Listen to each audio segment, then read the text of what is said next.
Application surjective. Définition. Soit F une application de A vers B. On dit que F est surjective ou est une surjection si chaque élément de B, ça veut dire que chaque élément de l'ensemble d'arrivée a au moins un antécédent par F dans A.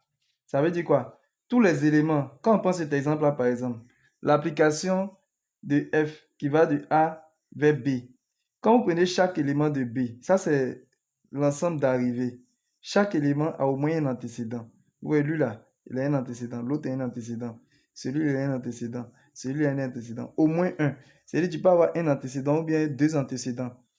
Par exemple, ici là, lui là, il pouvait avoir celui-là encore comme antécédent. C'est-à-dire que le point qu'il a, il a combien d'antécédents? Il a un et puis il a deux antécédents. Ça fait au moins un. Deux, c'est au moins un. Ça va, non? Très bien. Donc maintenant, quand on va vous donner des fonctions, il y a des techniques pour pouvoir montrer que les applications sont surjectives. Nous allons voir un exemple. Ici, nous pouvons dire que cette application est surjective. Pour montrer que l'application est surjective, qu'est-ce qu'on va faire? Regardez, j'ai pris soit F, l'application de R vers R. Pour tout X, on associe 2X moins 1. Quand on écrit ça là, c'est que j'ai écrit ici là. Pour tout X, on associe 2X moins 1 là. Vous faites tout ce que vous voyez ici là. C'est comme si c'est F de X égale à 2X moins 1. Ça va, non? Il ne faudrait pas que ça vous embrouille. Maintenant, pour montrer qu'une application est surjective, qu'est-ce que vous allez faire? Vous allez prendre un Y appartenant à l'ensemble d'arrivée. Ici, là, j'ai mis le R qui est là, en rouge, pour vous montrer que l'ensemble d'arrivée, c'est ici. Donc, vous dites soit Y appartenant à l'ensemble d'arrivée. Donc, dans votre exercice, regardez ce qu'il y a ici. Vous prenez Y appartenant à cet ensemble-là. Donc, soit Y appartenant à R, l'ensemble d'arrivée. Maintenant, vous résolvez. Donc, je vais mettre résolvons l'équation Y égale à F de X. Donc, je répète, vous résolvez l'équation Y est égale à F de X. Maintenant, quand vous allez résoudre cette équation-là, bon, je précise que X appartient à l'ensemble de départ. X doit appartenir à l'ensemble de départ. Quand vous allez résoudre cette équation, si vous trouvez au moins une solution, ça veut dire que F là est surjective. C'est bon? Donc, on va résoudre cette équation-là. Maintenant, quand on dit de résoudre cette équation-là, qu'est-ce que cela signifie? Ça signifie que non. Vous allez exprimer le X là en fonction de Y. Ça veut dire quoi? Vous allez vous débrouiller pour que le X soit seul. Vous allez faire passer tous les autres éléments qui sont à côté de X là, où se trouve le Y là, et puis X va rester seul. C'est ça qu'on dit exprimer X en fonction de Y. Maintenant, si vous voyez que vous avez trouvé au moins une solution, c'est que l'application là est surjective. Donc, on va commencer. Y égale à f de x équivaut à quoi? Je vais écrire le y là. Donc, j'ai écrit le y non. Maintenant, f de x, là, je vais remplacer par ce qu'on nous a donné. Voici le f de x. F de x, ça c'est égal à 2x moins 1. Donc, j'ai écrit 2x moins 1. Maintenant, comme je vous l'avais dit, on doit exprimer x en fonction de y. Donc, qu'est-ce que je vais faire? Tous les nombres qui sont à côté de x, là, je vais les envoyer à côté du y ici. Donc, qu'est-ce que j'aurai? Bon, pour faciliter la compréhension, moi, je vais mettre d'abord 2x moins 1 à gauche et puis je vais mettre y à droite pour vous faciliter la compréhension. Hein. Donc, je mets 2x moins 1 d'abord. J'ai mis ça là d'abord, hein, égal à y. C'est bon. Maintenant, je vais faire passer d'abord le moins 1. Le moins 1 là, je vais l'envoyer à droite.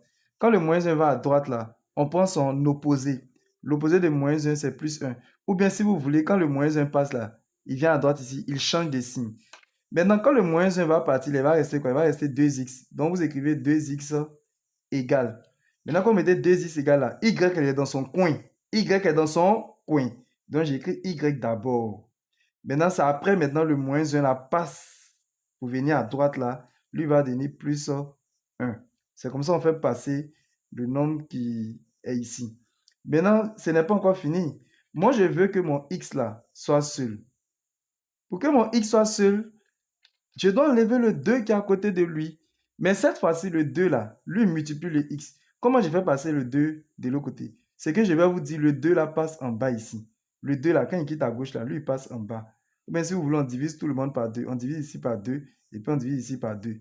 Donc il va rester quoi? On aura x égale. Suivez, x égale non. Vous mettez y plus 1. Donc j'écris y plus 1. Maintenant le 2 qui était ici, vous le faites passer en bas. Voici le 2 là en bas ici. Voilà, donc ça c'est ma façon d'expliquer. Ça va? Donc, finalement, regardez. X est égal à Y plus 1 sur 2. Ça veut dire que j'ai exprimé X en fonction de Y. Maintenant que j'ai obtenu X est égal à Y plus 1 sur 2, vous voyez, si je prends n'importe quel nombre réel, Y, c'est-à-dire que Y, si je remplace par n'importe quel nombre réel, vous voyez que je vais trouver une valeur de X, non? Donc, ça veut dire que cette équation-là, l'équation qui est ici, là, admet au moins une solution. Quand c'est comme ça veut dire que l'application F là est surjective. Donc, ici, comme X est égal à Y plus 1 sur 2, cela signifie que pour tout nombre réel, Y possède un antécédent qui est égal à Y plus 1 sur 2. Donc, F est surjective. Ça va, non? Si vous prenez n'importe quel nombre réel, vous remplacez Y par n'importe quel réel, vous allez trouver un nombre, non? Donc, ça veut dire que l'application là admet au moins un antécédent. Ça va? Donc, elle est surjective. On va faire d'autres exemples. Ici, nous allons voir un troisième exemple. On nous dit de démontrer que l'application F qui va de R vers l'intervalle fermé moins 1 plus l'infini, qui, pour tout x associe x carré moins 1 est surjective. Quand on écrit comme ça là, x associe x carré moins 1 là, c'est comme si c'est f de x. Vous écrivez f de x égale à x carré moins 1, c'est tout. C'est une autre façon d'écrire quoi, quand ils écrivent comme ça là. Comment on va faire pour montrer que l'application est surjective? Nous allons prendre un y qui appartient à l'intervalle d'arrivée. Donc, je vais mettre soit y appartenant à l'intervalle d'arrivée, c'est-à-dire ici, l'intervalle fermé moins 1 plus l'infini. Maintenant, je vais chercher un x. Donc ici, nous allons chercher à savoir si le y que nous avons choisi là a au moins un antécédent par f. Vous n'êtes pas obligé d'écrire cette phrase. Ce que moi je vous conseille d'écrire, vous écrivez résolvons l'équation. On doit résoudre à chaque fois l'équation y est égal à f de x. Maintenant, quand on va résoudre l'équation y est égal à f de x, on va exprimer x en fonction de y. Donc, l'équation y est égal à f de x là équivaut à quoi? Ça équivaut à y, le y qui est ici là, est égal f de x. F de x, je vais remplacer par sa valeur. Quand vous regardez dans l'énoncé, f de x, c'est égal à x carré moins 1. Donc, je vais écrire y est égal à x carré moins 1. Maintenant, nous, on cherche à exprimer x en fonction de y. Donc, on va se débrouiller pour que le x là soit seul. Actuellement, on a moins 1 qui est à côté du x carré. Donc, le moins 1 qui est ici là, je vais le faire passer à gauche. Bon, pour que on comprenne plus, avant de faire tout cela, je vais écrire le membre de droite là, je vais le mettre à gauche. Et puis le membre de gauche, je vais le mettre à droite. C'est juste des déplacements quoi. Donc, je vais mettre x carré moins 1 là d'abord, égal à y. Si tu veux, je n'ai rien fait d'extraordinaire. J'ai pris cet élément là, je l'ai mis à gauche. Et puis j'ai pris y là, j'ai mis à droite. J'ai juste déplacé. Maintenant, on va résoudre l'équation. Donc ici, je vais faire passer le moins 1. Quand le moins 1 passe de l'autre côté de l'égalité, il devient plus 1. Au fait, on prend son opposé. En temps, si le moins 1 passe là, il va rester x carré, non? Donc j'écris x carré égale. Ici, j'ai y qui est dans son coin. Donc je mets y d'abord. Maintenant, le moins 1 là, quand lui passe, il devient plus 1. Donc j'ai plus 1. Maintenant, si x carré est égal à y plus 1 là, ça veut dire que x est égal à quoi? Avant de faire ça, je vais vous parler d'une propriété mathématique qui dit que si vous prenez des nombres réels, si tu as x carré qui est égal à par exemple a, cela équivaut à x là, il est égal à racine carrée de a, ou bien x là est égal à moins racine carrée de a. On se comprend? X carré est égal à a là, équivaut à x simple est égal à racine carrée de a, ou bien x est égal à moins racine carrée de a. Bon, ici on prend a positif, hein. C'est bon. Donc c'est ce que je vais appliquer ici. On a x carré est égal à y plus 1, non? Cela équivaut à quoi? Cela équivaut à x là est égal à racine carrée de y plus 1, ou bien le x là est égal à moins racine carrée de y plus 1. Ça veut dire quoi? En temps normal, quand on regarde, il y aura deux solutions. Parce que le x là, on le prend dans R, dans l'ensemble des nombres réels. Voilà, quand vous regardez l'application ici, vous voyez que l'ensemble des départ là, c'est R, non? Donc le x est dans R. Il peut être négatif ou positif. Donc, au final, on voit que l'équation là admet deux solutions. Or, on dit pour qu'une application soit surjective là, il faudrait que l'équation là admette au moins une solution. Quand on dit au moins une solution, c'est-à-dire que soit elle a une solution, deux solutions, trois solutions, en tout cas à partir de 1. C'est ça qui est au moins là. Or, nous, on voit qu'ici, notre équation là admet déjà deux solutions. C'est-à-dire qu'elle admet au moins une solution. Donc, y là a au moins un antécédent par f. Quand c'est comme ça veut dire que l'application f là est surjective. On va voir un autre exemple encore. On va voir cet exemple-là. On nous dit soit l'application f qui va de r privé de moins 5 vers r, qui a pour tout x associé 2x moins 3 sur x plus 5. Je vous ai dit quand on écrit ça là, c'est comme si c'est f de x égale à 2x moins 3 sur x plus 5. On nous demande, est-ce que f est surjective? Écoutez très bien cet exemple-là. Hein. On va mettre tout au clair. Donc, pour savoir si f est surjective, là, vous allez prendre un y. Donc, vous dites soit y appartenant à l'ensemble d'arrivées. C'est-à-dire ici, là, à l'ensemble d'arrivées. Donc, j'ai pris soit y appartenant à grand R. C'est bon, non? Maintenant, on va résoudre l'équation y est égal à f de x. Ça va, non? Donc, vous prenez soit y appartenant à l'ensemble d'arrivées. Et vous écrivez résolvons l'équation y que vous avez choisi là, égale à f de x. Maintenant, n'oubliez pas, le x là appartient toujours à son ensemble d'arrivées. Donc, il s'appartient par exemple à r privé de moins 5. C'est bon? Maintenant, pourquoi on va résoudre cette équation là? On va résoudre cette équation là. Maintenant, quand on va finir de résoudre l'équation là, si on voit que l'équation admet au moins une solution, ça veut dire que si l'équation a une solution, ou bien deux solutions, ou bien trois solutions, ça veut dire que la fonction là est surjective. Maintenant, si l'équation là n'admet pas de solution, on va dire que la fonction là n'est pas surjective. Voilà pourquoi on va résoudre cette équation. Maintenant, quand vous dites de résoudre cette équation-là, qu'est-ce que ça signifie même? Ça veut dire que vous devez exprimer x là en fonction de y. Ça va? Donc, on va faire ça, vous allez comprendre. Y est égal à f de x là. Ça équivaut à quoi? Ça équivaut à... Je mets le y, donc j'écris y qui est là. Maintenant, le f de x là, je remplace par sa valeur. Voici le f de x ici. Donc, je vais écrire 2x moins 3 sur x plus 5. Maintenant, comme je vous ai dit, on doit exprimer x en fonction de y. Donc, je dois m'arranger à ce que x là, il soit seul. Tous ceux qui sont à côté de x, ça doit quitter là. Donc, qu'est-ce que je vais faire? D'abord, je vais utiliser l'égalité de deux quotients. Voici donc ce dont je parle. Si vous avez a sur b est égal à c sur d là, cela équivaut à quoi? On fait a fois d. On multiplie les deux là. Donc, on fait a fois d égale. Et puis, on fait b fois c. On multiplie les deux qui sont ici. B fois c. On appelle ça égalité de deux quotients. Donc, c'est ce que je vais utiliser ici. Suivez avec moi. Hein. Ici, là, vous allez me dire peut-être, mais monsieur, ici, là, il n'y a pas de fraction. Mais suivez. Hein. Quand on écrit y, là, c'est comme si y, là, c'est sur 1. Vous avez compris, non? C'est comme si on a y sur 1. Donc, je vais appliquer ce que vous ai dit là. Je vais faire celui-là, y fois x plus 5.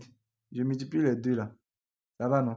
Donc, j'ai y facteur de x plus 5. Et puis, je mets égal. Maintenant, quand je mets égal, je vais multiplier les deux qui sont ici. Mais 1 fois 2x moins 3, ça donne 2x moins 3. Hein. Je vais écrire 1 fois là. Hein. Donc, ça fait 2x moins 3. Maintenant, qu'est-ce que je vais faire? Je vais développer ici là. Donc, je développe ici. J'ai yx. Donc, on fait y fois x plus y fois 5. Ça fait 5y. Et puis, je mets égal à 2x moins 3. Ça va? Maintenant, qu'est-ce que je vais faire? Ceux qui ont x là, je vais les mettre ensemble. Vous voyez ici, j'ai 2x, non? Et puis ici, j'ai yx. Donc, le 2x qui est ici là, je vais l'enlever à droite pour l'envoyer à gauche, à côté du yx là. J'aurai yx. Maintenant, le 2x là, quand il se dépasse pour venir à gauche, il change de signe. Actuellement, le signe de 2x là, c'est plus. Hein. C'est comme si ici là, il y a plus 2x. Donc, il devient ici moins 2x. Je mets égal. Quand le 2x est venu à gauche là-haut, quel est le nombre qui est resté? Il est resté moins 3, non? Donc, j'écris moins 3. Maintenant, le plus 5y là. lui, je vais l'envoyer à droite. Donc, lui aussi va changer de signe. Il est plus 5y, non. Quand il vient à droite, il devient moins 5y. Très bien. Maintenant, n'oubliez pas, notre objectif, c'est que le x là soit seul. Donc, ici, là, il y a x ici, et puis il y a x ici, non. Je vais mettre x en facteur. Donc, quand on dit on va mettre x en facteur, ça veut dire quoi? Ici, là, vous voyez, on a un terme ici. Ici aussi, on a un terme. Ils sont séparés par le signe moins, non. J'ai écrit x. Vous voyez ici, il y a x, non. Dans le premier thème, là, il y a x. Et puis, dans le deuxième thème, il y a x. Donc, j'ai écrit x. Je vais mettre x en facteur. J'écris x. J'ouvre une parenthèse. Maintenant, au niveau du premier thème, là, quand le x n'est pas là, quel est le nombre qui est là? C'est y. Donc, j'écris le y là. Ça va, non? J'écris le y. Entre les deux thèmes, il y a quel signe? Il y a le signe moins. Donc, je mets le signe moins. Maintenant, dans le deuxième thème, là, quand le x n'est pas là, parce que j'ai mis le x en facteur. Donc, quand le x n'est pas là, quel est le nombre qui est là? C'est 2. Donc, je mets 2 ici. Voilà, donc je viens de mettre x en facteur. Et je mets égal moins 3, moins 5y. Ça va? Maintenant, le y moins 2 là, je vais le prendre pour l'envoyer de l'autre côté. Maintenant, comme il multiplie le x là, il va passer en dessous des éléments qui sont ici. S'il vous plaît, je vais expliquer quelque chose ici. J'aimerais que vous soyez très très concentrés. Normalement là, y moins 2 là, je dois faire passer en dessous ici. Je dois le mettre au niveau du dénominateur. Je vais faire ça et puis je vais vous expliquer quelque chose. Regardez, c'est comme si j'ai x égale. J'ai moins 3, moins 5y sur le y moins 2 là passe au dénominateur, ça devient y moins 2. Maintenant, vous savez très bien que en mathématiques, le dénominateur là, celui qui est en bas ici là, doit être toujours différent de 0.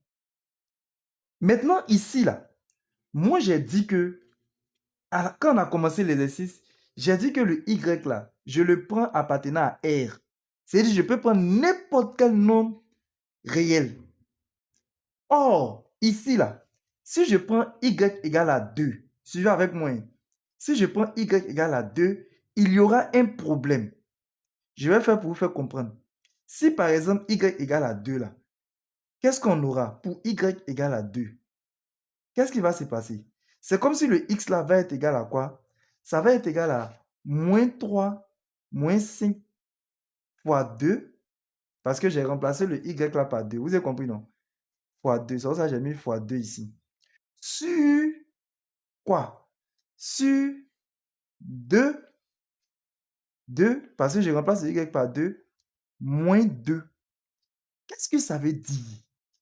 En gros, j'aurai quoi? J'aurai moins 3, moins 10 si vous voulez, 5 fois 2. C'est pas ça qui m'intéresse, mais c'est en bas là qui m'intéresse. Regardez en bas ici. On a 2 moins 2, ça fait 0. Ce n'est pas normal. On ne doit pas avoir 0 au dénominateur. Donc, ça veut dire quoi? Normalement, si je prends y égale à 2 là, ça veut dire que le y là, il n'admet pas d'antécédent. Est-ce que vous comprenez? Le y là n'admet pas d'antécédent. Ça veut dire que quand je vais prendre y égale à 2 là, non? Hein? L'équation qui est en train de résoudre là n'admet pas de solution.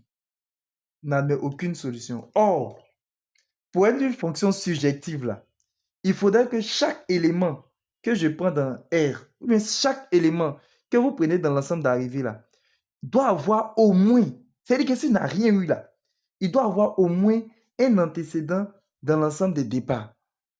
Or, quand je prends 2 qui est dans l'ensemble d'arrivée là, 2 là, lui n'a pas d'antécédent dans l'ensemble des départs. Vous voyez? Alors que j'ai dit, tout le monde doit avoir au moins un antécédent. S'il y a un seul qui n'a pas au moins un antécédent là, c'est que l'application n'est pas subjective. Or ici, on voit que le 2 là n'a pas d'antécédent. N'a pas d'antécédent parce que on ne peut pas prendre 2 pour trouver un antécédent. Ça va? Donc ici là, à cause de ce seul cas là, on va dire que la fonction là n'est pas surjective. Donc, si vous voulez, on peut continuer, mais après, je vais apporter les précisions. Donc, on a x est égal à moins 3, moins 5y sur y moins 2. Mais qu'est-ce que je vais dire? Je vais dire pour y égale à 2 là. pour y égale à 2, point virgule. L'équation 2 est égale à f de x n'admet pas de solution. Ou bien n'admet aucune solution, n'admet pas de solution. Or, l'équation là doit admettre forcément une solution, au moins une solution. Ça va? Comme elle n'admet pas de solution là, ça veut dire que la fonction f là n'est pas surjective. Donc, voici ça ici. Donc, f n'est pas surjective. Moi, c'est Monsieur Soumaoro. Pour tous ceux qui veulent un suivi particulier ou qui veulent intégrer mon groupe WhatsApp, écrivez-moi sur mon numéro WhatsApp qui se trouve ici.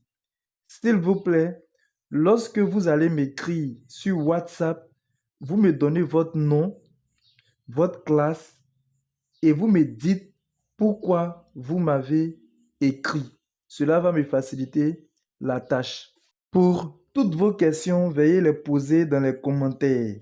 N'oubliez pas de vous abonner, de liker la vidéo, de la partager et de la mettre en favori.